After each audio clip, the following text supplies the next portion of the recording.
Yesterday we talked about bridging the gap between hype and reality.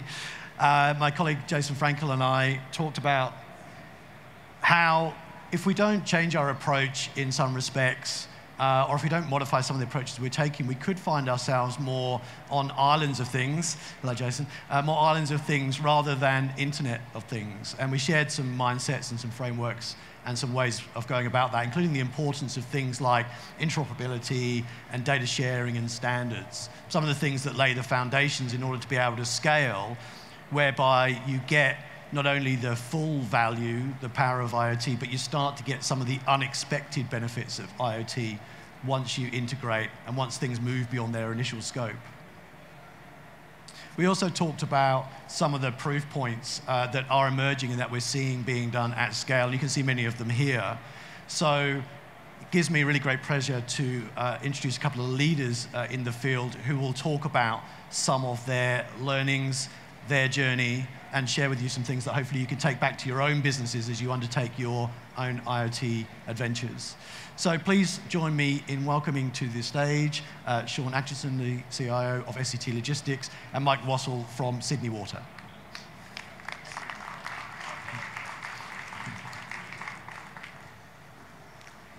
Welcome. Hi. Well, hello, Mike. Good to see you. So why don't we start, and Sean, I'll start with you. Some people might not know too much about SCT Logistics, although we have a wonderful presentation here at Vantage, of course. So why don't you just tell us a little bit about the business to start off? Okay. So SCT is a privately owned logistics and freight company. We primarily move customers' freight, which is contracted around Australia via the railways. We own our own rolling stock. We've 55 locos, 700 rail wagons, 500 containers, which are ours. So it's all massive amounts. On average, we move about 40,000 tons of freight every week, and that will be refrigerated as well. So everything that you consume from a supermarket or from a warehouse type environment, then we're probably touching it. Yeah, fantastic. A significant scale operation. Mike, I think most people would at least know the name Sydney Water, but perhaps they don't appreciate some of the complexities and the scale that you're dealing with. Can you sort of paint a bit of a picture for us? I'll give you a little bit of a picture. So Sydney Water supplies water and wastewater services to the greater Sydney population, including the Blue Mountains and the Illawarra. About $20 billion worth of assets, 1,000 pumping stations, 250 reservoirs, 25,000 kilometers of wastewater pipe, 21,000 kilometers of water network, and about 4.5 to 5 million customers. Yeah, fantastic. Now, Mike, just while we're with you, I hope you don't mind me saying you've been in this game for a while. What was it that's sort of piqued your interest and started the journey around emerging technologies like IoT to help further address some of the challenges that you've been seeing, some of the complexities in the business? My background's SCADA, so I've done similar sort of technologies for a long time. So we've worked in operational technology for a long time, but we've looked after the trunk system, and that's moving water around the network and wastewater around the network, but what we don't do is the distribution system. So the 21,000 kilometers of pipe work, pretty much we rely on customers to tell us when something goes wrong, and the same with the wastewater network. So the first that we were going to know about that is when a customer rings in and tells us something's gone pear-shaped. The opportunity for us was really to be more customer-centric and to get ahead of the event. Technology before IoT came along was really just too expensive to put sensors into that type of network. So it was an opportunity of battery power technology, lower price LP1s that give us the ability to actually move it out into the network. Thank you. And a similar story for you, Sean, and I love a couple of the stories that you told me about the use cases or the examples that you saw that made you think, or your managers think, oh, okay, hang on a minute, we probably want to get better visibility into where our assets are. Can you share that? Yeah, absolutely. So, as I said, we have a number of containers, and one of our customers rang up and actually asked the commercial director if we were ever going to pick up one of our containers. And it had been there for longer than 12 months. So we kind of lost it in our own network. And so he went, okay, I'll get it. And the next one, our fleet manager was driving past an auction house and saw one of our trailers and containers just about to go to auction. So that's a real big kind of, oops, Yeah. we've missed it, we've mislaid it, we didn't know where it was.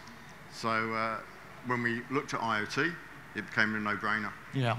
And how have you been able to, in an industry which has embraced technology to a certain extent, but also is quite traditional. In fact, both industries are sort of quite traditional in some regards. How have you been able to illuminate the benefits to your management teams to be able to invest in this sort of stuff? Yeah, so we started our journey with Telstra and the IoT team December last year, and we took a really small proof of concept, just 10 devices, and that was 5 containers and the rest were trailers. And within the 3 months, we actually saw the distances our containers were traveling around Australia, and pretty much within 3 months, those 5 containers touched every one of our inland ports and had traveled 60, 70,000 kilometers in themselves. So it was quite a unique example for us. And with the trailers, even though they're only metro, again, they'd travelled tens of thousands of kilometres around Melbourne. So presenting that sort of data to the executive team highlighted why we needed to keep track of our assets and the opportunities that would arise. Yeah, very powerful. And Mike, sort of similar, but slightly different question in a way, but which is, you know, in the water area, you build for long lifetimes. You have very challenging environments around gases and other things as well. With the IoT and a lot of this being sort of emerging, how have you sort of built that into some of the thinking, or have you had to change some of the thinking about the way that you've approached this? Difficult question, Paul, so it's a work in progress. The challenges that we've had around the environment are by far the most significant. So IoT, when we first started with it, it was about digital metering, and it very quickly turned into a lot of different use cases. So similar to Sean, we picked 4 use cases that were customer-centric. And most of our challenges being around finding devices and sensors that will work in an environment that is challenging. We've had between 20 and 80% failure rates. So it's been a journey of working out what works, what doesn't work. A lot of our sensors are below steel manholes in a sewer with gases and other unsavory things that happen to be in sewers. So it's been a case of trying to weed out what worked, what didn't work. And the executive have been behind us pretty much all of the way. I think they see the value of it. Yeah. And demonstrating the benefits for a customer perspective has been what it's all about. It's moving it from an asset-centric organisation really to a customer-centric organisation. Yeah, it gives you that visibility. Yeah. So to sort of take it back, one of the themes from yesterday was to be able to move to scale, you have to lay some of the foundations. Obviously, you need to know what you're aiming for and what good looks like in terms of the pilots and the trials that you're doing, but you need to set up some conditions then that once you scale, whether that's platforms or interoperability or other things. So maybe, Sean, can you sort of talk about that? Because you've now started to integrate, as we again spoke about yesterday, integrate some of the point solutions into more of a horizontal view, which is some of the aspirations, I think, of where you want to get to with IoT, right? Yeah, absolutely. We started off by just wanting to actually track the assets. And what we've now found is that our customers are actually interested in knowing where their freight actually is. Not just the fact that it's reached one of our terminals or we've arrived to pick it up from their sites. They actually want to track that asset, whether it be per day. Even some of our customers are going down to the hour, especially on perishable goods. So what we're now finding is that we've got lots of information coming through, and how do we then bring it together and allow our customers to view it? And we have a number of customers, you know, some of the largest in Australia, and they're very concerned, especially with perishables, as I said. You know, where is it, what's going on with it, and making sure that we deliver it on time. And Mike, for you, in terms of how you thought about, as you touched on at the start, it's a complex business, there's lots of different moving parts, there's lots of legacy in there as well. So how have you approached this with the thought of getting to a scale? Because at some point, you sort of need to, I think. I think we sort of knew the scale when we started. So you've got 5 million customers, you've got a lot of meters you've got to put out. 21,000 kilometers of, and we still don't know the answers necessarily to all of the questions.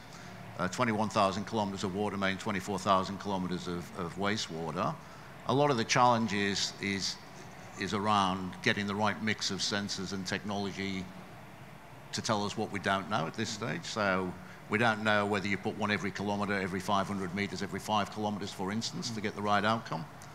And we're using a mix of IoT and machine learning to try and artificial intelligence to try and work that out. But from a scalability point of view, one of the reasons we chose the Telstra platform, as it happens, was because it's scalable. So we started from something that we knew would be scalable. Okay, so you sort of laid a foundation on the platform layer for that. We laid a lot of foundations. we tried 17 different vendors, 5 different solutions, 5 different wide area networks until we landed on the one that we were comfortable with. So let me follow that thread for a bit, because I know that you have sort of experimented with everything, both from the market. I know you've been building or looking at building some of your own stuff as well. What was it, or how did you get to the point where you thought, okay, now what was the evidence that you needed to be able to say, okay, this is becoming clear for us which way we're going to go? Because choice is a real issue, I think, in the IoT ecosystem at the moment. It is. So part of it was about doing by learning. So the reason we tried all those technologies is there's a lot of snake oil salesmen around. So there's a lot of people offering us solutions for problems we didn't know we had. So we tested a lot of them. We built some to determine whether or not the price point was right, or could we move the price point in the marketplace. And the reason we finalized on one is when we'd done enough trialing to be comfortable, we picked the technologies that had actually done best out of it. Now, Sean, Mike mentioned something there interesting, which is the sort of the unexpected benefits of IoT in a way. You don't know what you don't know, and when you surface the data and you start to sort of integrate it, you get some things which might be sort of aha moments. What have you seen along the way that you've For us, it's actually been very enlightening for what we've actually discovered, and it's really along the lines of how can we provide a more of a open book service for our customers, very transparent. So actually showing that information to our customers for them says, actually, we can now see what's going on within our whole logistics supply chain. So for us, it's actually been really important, and that's a real side effect from what we were doing.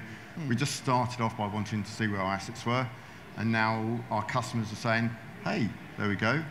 But it's knowing that we've got this huge amount of data, and how, again, do we scale that up is huge for us. And so that's kind of the scary fact of it, and it's probably going to hit us harder as we get more and more information back from the IoT devices. Yeah, for some, I think it's a little bit chicken and egg in terms of you sort of feel like you want to know what you want to measure and what kind of outcomes, but in some senses you want to measure stuff, and then you might be able to get some analysis that kind of gives you that. And in most organizations, there's no end of data anyway in multiple different systems. So how have you kind of squared that? Because as you said, both of you are going to be generating enormous amounts of additional data on top of all the stuff that you're probably not looking at, possibly not looking at anyway. Yeah, so we actually did a back of a fag packet and went, just from the IoT devices, we'll get about 10 terabytes a year. Wow. Because it's pinging us every 120 seconds. So it's really scary when you think about that volume. And then you merge all of your ERP data, all of your customer data together, and it just grows. And how do you actually use it? And in the logistics, that data is only really viable for however long the supply chain lasts. So for us, 5 to 7 days. Yeah. And that's a huge volume. So what do we do with it afterwards, and how do we analyze it? And I think that's where our trends are now going to come into it, and the analysis of that data. Yep. So we'll then see other impacts of having that huge volume. So you're starting to look back into patterns to allow you to then project forward. Exactly. Yeah. And Mike, a sort of similar question for you. I mean, you'll have obviously an enormous amount of data coming out of the process control system and 3Historian and others, and you're overlaying. You've got customer information and so on. How have you sort of dealt with the tsunami of data? We haven't got to the stage where it's a tsunami yet, but it's growing, and the beauty of cloud storage is, you can scale it up and down. So similar to Sean, we use the data when it's valid. So a lot of the challenges we've had is we didn't have empirical data about what was actually happening in the system. We had models. Yeah. So in terms of the data that we're using, we'll aggregate it for certain instances and we'll dive deeper into it for others, and then we'll throw it once we've got the learning. Yeah, yeah. Now, I saw you present at, I think it was Committee for Sydney event in Western Sydney maybe a year ago. And at that point, you were somewhat skeptical about the benefits of machine learning and AI at that point in terms of being able to unlock some of those. Are you still a skeptic, or are you starting to see a little bit of light at the end of the tunnel? I don't think I've ever been skeptical about it. I think the challenge with predictive analytics was there's an awful lot of companies, as I said, who'll knock on your door and tell you they've got an answer for a solution that you didn't know you needed. But we're getting good wins out of it right now. So we've got a range of things, and we've started employing people who are specialists in it. And the real value is you need subject matter expertise. Yeah. So predictive analytics or machine learning on its own is interesting, but it's only as useful as the subject matter experts that you put into it. Yeah, yeah. And are you finding it a challenge to find people with the right skills to be able to? It's a challenge to find data scientists who are proper data scientists, as opposed to, there are data analysts who are this week a data scientist. So, but it's becoming more and more prevalent. So the unis have started to pick up. And it's a journey. Yeah, yeah. Big draw on the market for data scientists at the moment. I want to come back to something you mentioned, Sean, because my understanding is you could have a scenario where one of your customers is saying, I'd like to get visibility into your supply. Where are my goods, and where are they in the supply chain? But of course, you're carrying stuff from multiple different customers. So how are you dealing with sort of just slicing the data in a way and getting the sharing that they're asking for without giving away data that you don't, or perhaps you can't share from other customers? Yeah, so it's a really good point, because you want to service all your customers in the same way, but we don't always do full loads, and so we have to be very careful on how we do it. So we've actually partnered with Telstra Innovation Labs to actually provide us with some of the analytical data and how we merge it together. So that's just starting for us, and what we need to make sure we do is that we've got data integrity, and from that, how do we then divide up what's for customer A and for customer B, especially where we then share rail wagons or containers and we merge the freight together. And that's going to be the really hard one, because we don't want to expose the wrong data to a customer, and that's going to be our biggest hurdle to move forward with. Yeah, yeah. So having sort of that broker relationship almost in the middle might help to alleviate some of that from a neutrality point of view. Yeah. And Mike, I think you're sharing or starting to share some information with the local councils, perhaps in the future with the Aerotropolis in Western Sydney and others. Similar sort of question. How do you deal with things like a personally identifiable information, or information that becomes identifiable once you merge together different sources of information? Yeah, we're right at the beginning of our data sharing journey, Paul. So it's a 50-50 split within the organisation about whether we give the data or share the data with anybody, or we give access to it privately. So we've got a desire to share with councils and take data from BOM and from councils. We've just started that journey. But we certainly anonymise the data regardless of whatever we share. Yeah. So there's no personal data given out at this stage. And the view for those who don't want to share is because they see value, or just because the risk factor in doing so? It's critical infrastructure, so it's a risk aspect. Yeah. So the more information, especially when it's geospatially located, it's a challenge with some of the data that you give out. And all of the solutions that we've put in are aimed at a customer or an environmental outcome. So the last thing we want to do is lose customer sentiment over giving the data away without their knowledge. Yeah, makes sense. Let's talk about that for a second, because some of the higher order benefits of IoT, aside from the operational efficiency and the asset management and so on, come from being able to improve customer experience, whether that's visibility or that's proactively informing people, or knowing when a leak, which properties might be affected. So how are you approaching that with the sort of customer experience lens as much as the operational efficiency side? I think from when we started IoT, its entire ethos was to be about the customer. So at the same time as IoT is just a technology that we're using as part of a major customer transformation within the business. We started a thing called Customer Hub. So Customer Hub takes our 24/7 operations center, our call center for any calls that come in, any calls about faults, and dispatches for planning and distributing work. And IoT is just an enabler into that technology. So it's really about the customer journey as opposed to IoT for the sake of IoT. And a similar question, Sean, in terms of the benefits that you touched on it in terms of the transparency that you're providing. How are you sort of approaching the customer experience lens? For us, everything we do is customer focused and providing them with real-time access to where their freight is really important. And it's different from us as consumers, where we would see, Australia Post, yes, arrived here, arrived there. It's actually about real time, so they have the ability to redirect freight if they need to. So they could actually ask us to offload freight at one of our depots as the train goes through, so that they can service other parts of their business. So there's lots of opportunities will arise where our customers know exactly where their freight is, because it's not ours. So that's kind of where we're going to be going. So it's interesting. So it's a two-way thing. They can help sort of tune your system in a way by providing you request alternatives, perhaps, might be a better way to put it.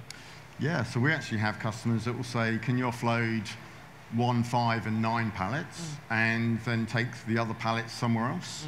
And so that will give them the capability and the ability to almost dictate on the fly where their freight will go. So for us, there's it's endless for us what we could do with being able to monitor it. And that's some of the integration that you would then have with your enterprise systems around scheduling or route optimization and so on as well? Correct, yeah. Right. So we'll then look to combine the freight data with our train services data. And that's another area that we're working with Telstra on, and especially around bringing everything together. As we all know, it's not sort of straight line in terms of the journey. There's plenty of hurdles along the way. Mike, what are some of the key things that maybe if you had your time again, what you know you might do a little bit differently, but maybe some lessons for folks here in terms of some of the gotchas that you saw and things that helped you kind of get over those hurdles? Yeah, so key gotchas were the environment that we're putting the equipment in. I might have tested things in the field before we'd done them in the labs if I'd done it again. So we tested everything quite rigorously in a laboratory, but when we put it in the field, we found a lot of things didn't work quite the way we expected to do when it was in a field environment. Other than that, I'm quite happy with the way we approached it. You learn just as much from your failures as you do from your successes. So I don't think I've got any regrets in that respect. All right, that's good. Sean, what have you kind of learned along the way and might undo and redo? For me, it was very much about the journey I took the board on, and we started small, and I never expected the response to be, just go and do it. I expected more of, okay, let's roll it out slowly, and all of a sudden, why isn't it done? So the expectation of what we could do, we'd oversold, and now it's all about taking the actual business on that journey. So the board said, okay, just go and do it, Sean. And I'm like, okay. And then all of a sudden that's happened, and all of a sudden you've got huge amounts of data, and where we wanted to be next year, we're now here. So it's really about taking it slowly, steadily, and building up rather than all coming into one. Let's dive a little bit deeper into that. Both of you had the sort of top-down imprimatur around digital or customer experience, and obviously from the board. But I think bottom-up and top-down sort of works best in some regards, because you can't just push all this down. What experience have you had with those who are out in the field, whether they're the drivers or the engineers or others? Has there been any resistance in terms of automation, or the machines are taking over, or Big Brother is watching me, or any of the things that you might have thought you saw? Yeah, we've had a lot of feedback, because this is only one of the Telstra products that we've actually deployed in the field.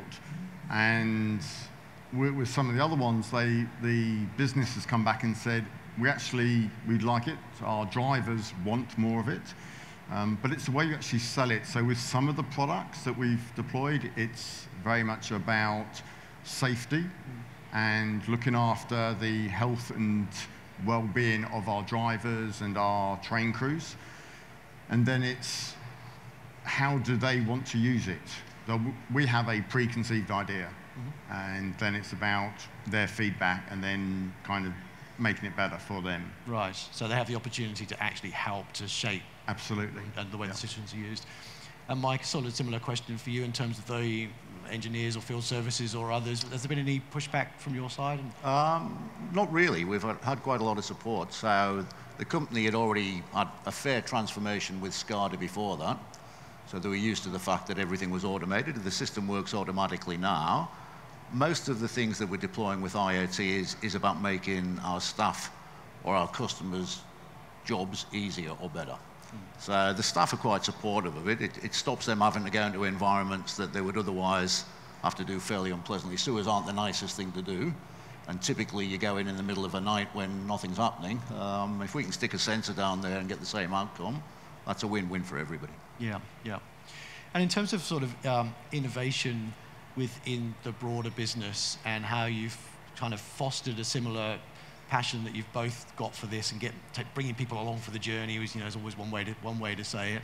How have you kind of engaged? What's been the change management processes that you've done, the stakeholder engagement types of processes so that they get real visibility into what it is you're trying to achieve?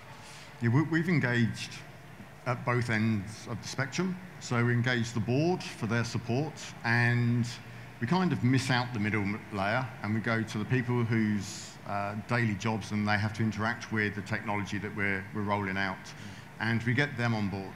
Once they're on board, and in this kind of age, digital age, we actually engage with the older generation. So when we rolled out some technology in our vehicles, we actually take the drivers who are in their 50s and 60s who might still have a touch phone, so the old button phone, and get them involved. And once they do it, then the message gets passed really quickly. Yeah, right, okay. So it's not big and scary, it's actually easy to use and interactive. So we work both ends. Yeah, so you created some champions and maybe some unlikely champions perhaps, which is absolutely. Good. Yeah.